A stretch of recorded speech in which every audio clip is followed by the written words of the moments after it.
natin sa paghahari ba ay iba sa konsepto ng Panginoon. Amen. Diba? Ang konsepto natin sa paghahari ay parang tayo ay mataas sa lahat. Pero yung paghari pala mga kapatid, ay ito pala ang mapasailalim sa pamumuno ng dibinong buhay. Amen. Praise the Lord na kailangan nating makita ang bagay na ito. Na paghari pala ay hindi yung parang we rule over the saints ba? Pagharian natin ang mga kapatid. Hindi pala ganun ang paghari mga kapatid. Amen. Ang paghahari pala ay mapasailalim sa pamumuno ng dibinong buhay. Amen. So,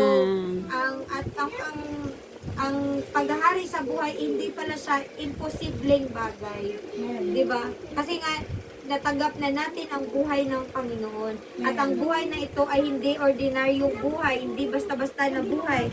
Dahil ang buhay na ito ay divine, spiritual, heavenly, kingly, and royal life. Amen. So, tayo palang lahat, ang ating future, ang ating destiny, ay maghari kasama si Kristo. Amen. So, praise the Lord! Ng ating destiny ay maghari kasama si Kristo. Amen.